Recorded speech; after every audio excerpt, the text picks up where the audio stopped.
ముస్లిం బీసీలుగానో లేకపోతే మైనార్టీ ఇలాగా విభజించడం అనేది కూడా ఒక కాంగ్రెస్ పార్టీ చేసినటువంటి ఒక తప్పుగా చెప్తున్నారు. కొంచెం జాగ్రత్త తీసుకుంటే బాగుండదని చెప్తున్నారు.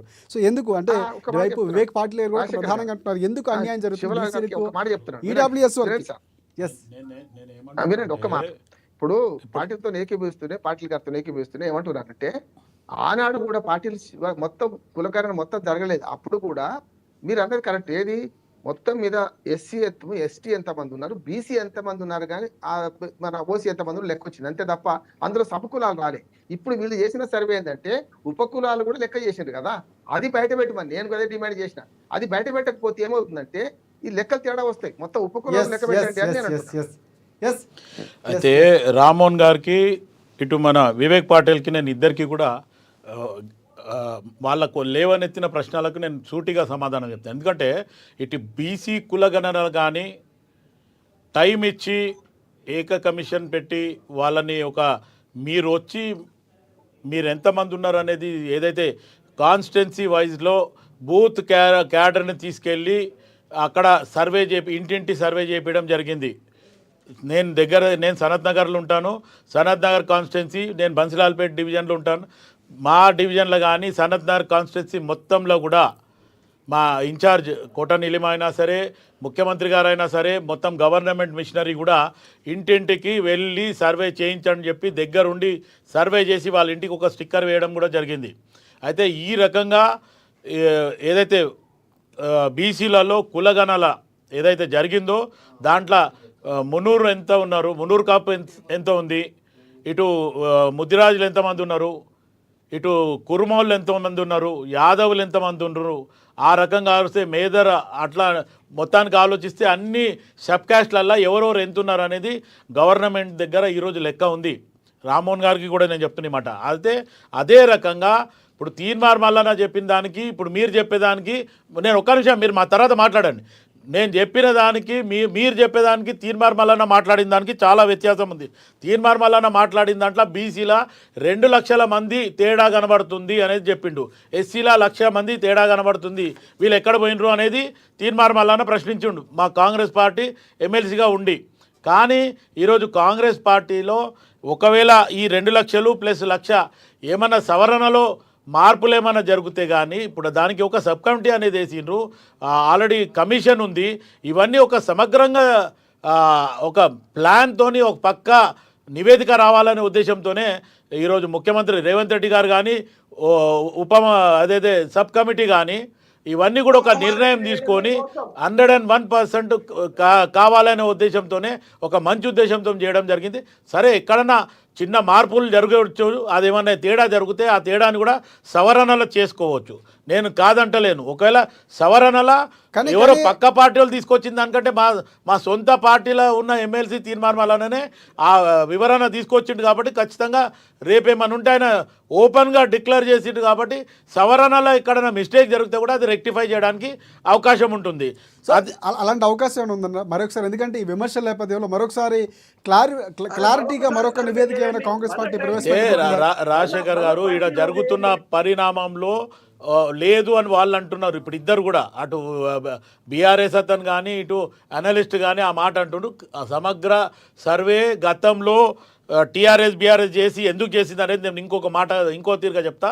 ఇటు ఎస్సీ కేటగిరైజేషన్లో కూడా ఏదైతే ఏబిసిగా చేయడం జరిగింది, ఒకరికేమో ఏలో 1% ఇచ్చిండ్రు, తర్వాత బికి 9% ఇచ్చిండ్రు, సికి 6% ఇచ్చిండ్రు.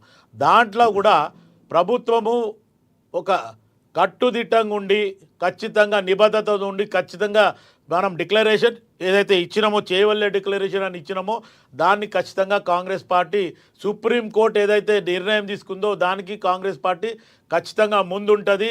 ఇది మొదటి రాష్ట్రం అవుతుందని కూడా ముఖ్యమంత్రి గారు అసెంబ్లీలో సుప్రీంకోర్టులో నిర్ణయం కాగానే గంటన్నరనే అసెంబ్లీలో అనౌన్స్ చేయడం జరిగింది. దాని తర్వాత అవసరం అయితే ఆర్డినెన్స్ తీసుకొచ్చి చేస్తామని కూడా ముఖ్యమంత్రి గారు చెప్పడం జరిగింది.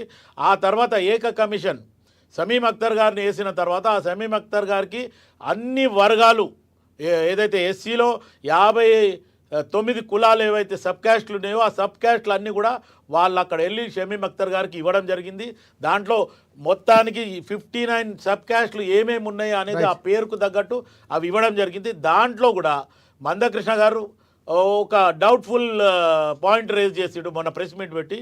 ఏదైతే మాదిగ కమ్యూనిటీకి దగ్గరకు వచ్చే వరకు దీంట్లో మళ్ళీ ఎవరైతే ఫార్వర్డ్ కాస్ట్లో ఉండేనో అంటే ఫైనాన్షియల్లీ కానీ ఎడ్యుకేషన్ కానీ మంచి పొజిషన్లు ఎవరైతే ఉన్నారో వాళ్ళని తెచ్చి మా బి కేటగిరీలు ఇచ్చిండ్రు.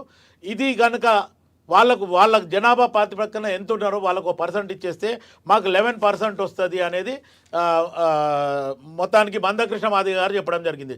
దానికి ఈరోజు సబ్ కమిటీ ఉత్తమ్ కుమార్ రెడ్డి గారు కానీ లేకపోతే మా దామోదర్ రాజనరసింహ గారు కానీ అసెంబ్లీలో చాలా అంటే చాలా నీట్గా ఎంత క్లియర్గా చెప్పిండంటే దామోదర్ రాజనరసింహ గారు నిజంగా కూడా ఫస్ట్ టైం ఆయన నేను ఇన్ని సంవత్సరాల 83 నుంచి కూడా ఇప్పటిదాకా ఆయన అంత ఓపికగా ఆలోచించి ఎక్కడ కూడా అశబ్దం పలకకుండా చాలా అంటే చాలా బ్యూటిఫుల్గా ప్రజెంటేషన్ ఇవ్వడం జరిగింది.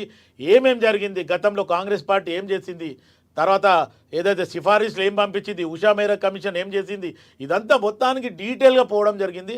చాలా అంటే చాలా ప్రజెంటేషన్ చాలా బాగుంది. ఎవరు ఇంకోటి ఏమంటే మీరు అన్నట్టు ఇదే టీఆర్ఎస్ బీఆర్ఎస్ మందకృష్ణకు చేత కాదు నేనే చేస్తా అనుకున్నా అని మాట్లాడిన మీ ఫామ్ హౌస్ ముఖ్యమంత్రి ఈరోజు ఇంట్లో వండుకుండు. ఈరోజు మందకృష్ణ గారు ముంగటుండి ఏ పార్టీ అయినా సరే నా కులానికి మేలు చేస్తే నేను వాళ్ళకి సపోర్ట్ చేస్తాను ఆయన పోయిండు.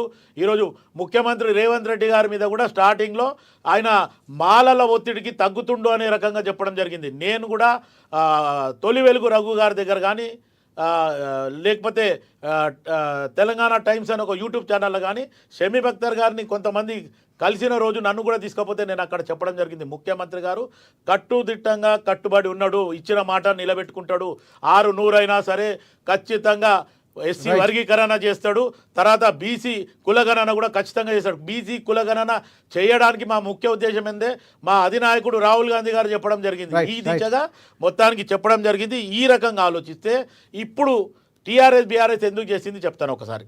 ఏదైతే కుటుంబ సమగ్ర సర్వే ఒక్కరోజు చేస్తా అని చెప్పిన మాటలలో ఈరోజు వాళ్ళు ఏం చేసిరండి, ల్యాండ్స్ ఎవరికి ఉన్నాయి, ఎవరికి ఎంత ఆస్తి ఉంది, ఎక్కడ ల్యాండ్స్ దొరుకుతాయి, లేకపోతే భూమి ఎవరి పేరు మీద ఉంది, ఎవరి దగ్గర లాక్కోవచ్చు, ఈ రకంగా ఆలోచించి ఎవరెవరి దగ్గర ఎంత ఉందో దాని తర్వాత ఈరోజు టీఆర్ఎస్ బీఆర్ఎస్ వాళ్ళు ఎక్కడ పడితే అక్కడ మొత్తానికి ల్యాండ్ రేప్ చేసిండ్రు, చెరువులను రేప్ చేసిండ్రు, మొత్తం చెరబరిచిండ్రు అంటారు కదా, ఆ రకంగా మొత్తానికి ఎక్కడ దొక్కడ అక్కడ దోచుకున్నారు. ఇది టీఆర్ఎస్ బీఆర్ఎస్ చేసింది. కాంగ్రెస్ అట్లా చేస్తలేదు. ఆఖరి కోసం ఖజానా కూడా ఎక్కడిదక్కడ ఖాళీ చేసుకొని పోయారు. సెక్రటేరియట్ కూలగొట్టి దాంట్లో నిధులు ఉన్నాయంటే ఆ నిధులు కూడా ప్రజలను అక్కడ రానియకుండా తీసుకుపోయిన ఇటువంటి పరిస్థితి టీఆర్ఎస్ బీఆర్ఎస్ చేసింది. మా తమ్ముడు పాపం వివేక్ పాటిల్కు ఈ విషయం తెలియదు. టీఆర్ఎస్ బీఆర్ఎస్ అభిమాని